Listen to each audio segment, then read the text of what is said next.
Ladies and gentlemen.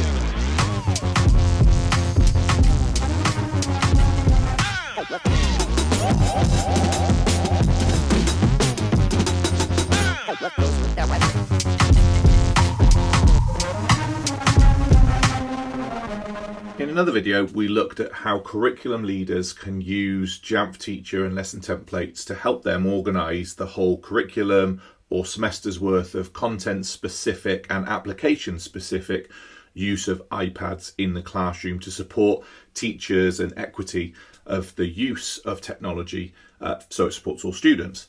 In this video, we're going to take a little bit of a look at assessment and how digital assessment, a growing trend and use of technology in classrooms, can be supported again with the role of Jamf Teacher. And there's a couple of different ways you can do this, whether you want to set this up as a bespoke teacher or creating it using those lesson templates we've looked at previously. So let's dive into a class here and just have a look. Ordinarily, we'd be setting this up to think about our learning intention of the lesson. Which apps do I want students to be able to access? Which websites are going to be useful for them to find content? And then what restrictions do I want to put on the device to keep the students focused? If we switch this up a little bit and start to think about assessment, let's think about how we can tailor that solution so students can use some great learning tools, but also demonstrate their learning in a range of different ways. So let's start by looking at some of those allowed apps. Again, we can set that time for how long we want the assessment to take place, and then choose some of the apps that we think are going to be useful. Let's say, for example, we're going to be doing a project which may include some maths work. Well, the calculator may or may not be useful in that, so we can choose to have that on or off. I'm probably going to say the camera is not going to be very useful here, but some of the other creative tools are going to be useful. So let's turn on things like clips, freeform, really useful tools for students to use. Now, we're probably going to be having our assessment come through a singular place. So think something like Shobi would be a place where teachers would set their assessment. Could also be Microsoft Teams, could also be something like Google Classroom. But I'm going to choose Shobi for this one. Now, some other things in here that may be very useful when it comes to assessing students is the way that they're going to demonstrate their work. We've already chosen clips and freeform, but again, something like Keynote may be a useful tool for students to be able to showcase their learning. Now I've set those in place, I simply can just apply those and I've got them set up on that student device. Now, a couple of other things to consider here. I don't necessarily want the students to be using the internet. Now, some assessments may have internet access that requires them to be able to look at certain things.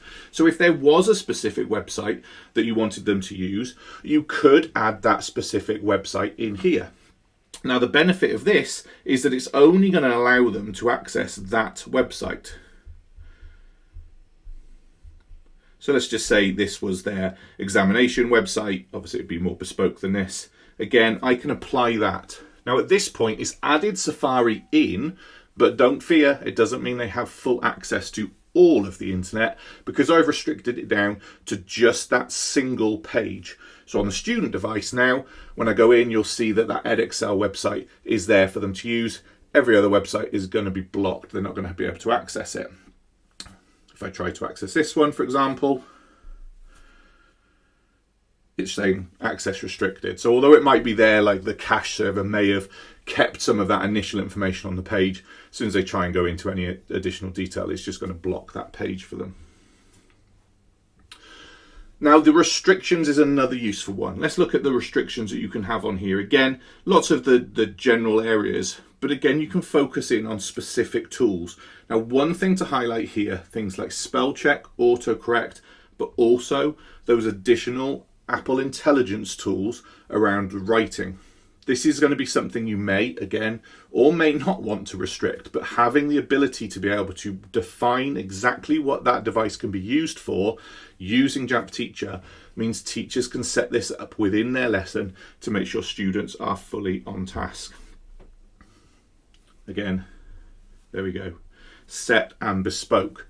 Now you'll see on the middle panel here, I've set this for all students. If I had a full list of students here, I could equally set this specifically for groups or individual students to meet their own personalised learning needs. So when you're thinking about your summative or formative assessment, think about how might you set up those devices to meet students' individual needs. Now again, at the end of a session, all those limitations get cleared off the device. Device comes back to full mode. So with no need for IT help desk tickets, slowing down process, teacher-based awareness, really, really useful. Now, we talked about lesson templates in the previous video, but again, let's just highlight how we could create this as a lesson template. I'm just going to call it test. I have access to all of those same things here. So I can add in my websites that may be useful as part of a learning sequence that we want to test students on, adding all of those different apps that are going to be useful, and add those restrictions. And then at the start of the lesson, I simply tap start, choose how long, and apply it to that lesson. That's going to put that student device specifically into assessment mode so that they can only use the tools that we want them to use as teachers. So there we go. Another great different angle for how Jamf Teacher can support not only confidence of educators, but also some of those purposes that they drive within their lessons as well.